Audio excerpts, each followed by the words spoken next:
Como é que olha esta lista de compromissos apresentada pela coligação da PSD-PP,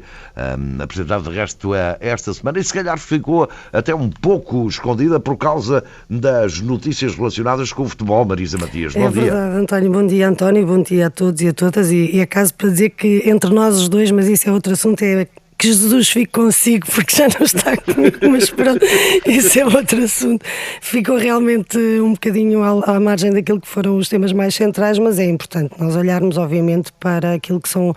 que é a chamada Carta de Garantias da coligação PSD-CDS, ou Carta de Garantias, ou também, como o próprio Primeiro-Ministro disse, isto não é vender bacalhau a patacos. Para quem quer estar do lado da seriedade, eu acho que é mesmo uma expressão que traduz muito bem. Também sabemos que não é vender bacalhau a patacos, porque é basicamente vender um país que se trata, e estão a consegui-lo com bastante sucesso. Mas, indo para uma leitura um bocadinho mais séria também do próprio documento, eu penso que há duas formas, pelo menos, há sempre várias formas de olhar para um documento, e há pelo menos duas formas de olhar para este documento. Uma é não lhe dar valor nenhum, e a outra é tentar ver o que está escrito e tentar levá-lo a sério. Eu, quando digo não lhe dar valor nenhum, e acho que é a primeira forma de olhar para ele, digo por uma razão muito simples, é porque estamos a falar de um documento que é apresentado por Pedro Passos Coelho e por Paulo Portas. Ou seja, estamos a falar de um primeiro-ministro que em 2011 apresentou um programa que dava garantias de não aumentar impostos, de não baixar as pensões mínimas, de combater a corrupção, e nem ele próprio conseguiu ficar nestes anos longe de suspeição, digamos assim, em relação a ele próprio, e portanto estamos a falar de um homem que deu garantias em 2011 que não se cumpriram rigorosamente nada. E o outro homem, Paulo Portas, que é aquele que jura irrevogavelmente fazer sempre o contrário do que faz. E, portanto, seria mais ou menos olhar para um documento que é produzido entre um mentiroso compulsivo e alguém que não tem palavra, e, portanto, é uma dupla que, diga-se de passagem, nos leva a poder pensar que estamos a falar de um programa ou de um documento que não vale sequer a tinta nem o papel em que foi impresso. Aliás, acho que a única coisa que restou mesmo do programa de 2011 de Pedro Passos Coelho foi mudar Portugal. Mudaram, de facto, mas para muito pior. A segunda forma, como disse, é então irmos mesmo ao conteúdo do documento e ver o que está lá, e tentar levar a sério as propostas que são apresentadas nesta Carta de Garantias. Bem, desde logo voltam à carga com esta ideia de que a escola e a saúde são coisas para se tratarem à la carte,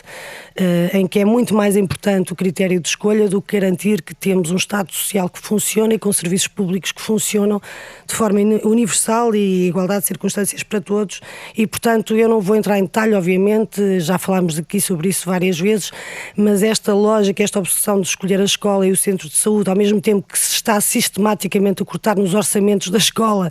e da saúde, é um primeiro passo, e um passo muito seguro para a destruição do próprio Serviço Nacional de Saúde e da escola pública, e isso é assustador. Não há uma única palavra sobre cultura, e isto para mim não é um pormenor, é porque de facto este governo desistiu de um país onde a cultura possa ser também um direito dos cidadãos e das cidadãs. É quase como dizer que sim, a cultura é uma coisa que tem que servir só para quem pode, e nós não podemos, porque vivemos acima das possibilidades, como eles dizem, e portanto talvez seja bom olharmos e vermos como é que os alemães e as alemãs podem ter cultura, mas para os portugueses isso não há cá direito para vícios, e estamos a falar de um direito fundamental, mas não há uma única palavra. Depois prometem continuidade. Ora bem, a continuidade de um governo em que ao longo de 4 anos fez traduzir-se no país uma quebra do investimento público sem precedentes na história da democracia em Portugal, 55%, um aumento do desemprego sem precedentes, um aumento da imigração em tempos de democracia também sem precedentes, e embora o Primeiro-Ministro diga que esta imigração não tem rigorosamente nada a ver com a governação, eu aconselhava-o a perguntar às pessoas que tiveram que emigrar se tem ou não tem a ver com a governação e com a falta de oportunidades e de opções de emprego que têm em Portugal. Em política fiscal prometem baixar o IRC, era bom que fosse o IRS, prometem baixar o IRS e ao mesmo tempo garantem que a exceção o estado excepcional relativamente ao IRS, nomeadamente a sobretaxa, se mantém até 2019. Ou seja, é dizer que vão viver na exceção e que vai haver uma política fiscal injusta num dos países que já tem o fardo fiscal, de distribuição fiscal mais injusta da União Europeia, que ela se vai manter durante a totalidade do governo, se eles por acaso ganhassem as eleições, que não acredito que vá acontecer, mas se por acaso ganhassem as eleições, garantiam que sim, que continuariam a baixar os impostos para os patrões, mas a aumentar para quem trabalha, e que esse estado de exceção se iria manter até ao final do mandato. E uma última nota para dizer que relativamente à dívida pública e à austeridade estamos conversados. A promessa do governo é trazer-nos para níveis de dívida pública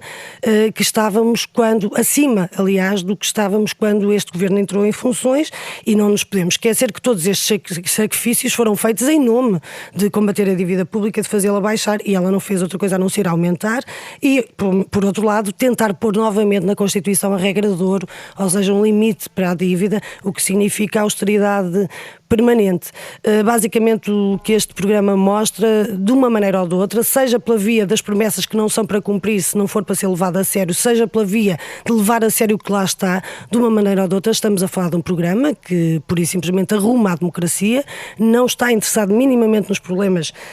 que se enfrentam em Portugal e as dificuldades que as pessoas estão a atravessar e para concluir, eles prometeram de facto em 2011, como eu disse, mudar Portugal, e isso foi a única coisa que cumpriram, era o título do programa, mudaram para pior, e agora prometem a estabilidade, quer dizer que nós não temos outra alternativa que não seja esta, mas felizmente temos muitas alternativas, e eu acredito que nenhuma portuguesa ao fim destes 4 anos cairá neste engodo que são as propostas deste governo.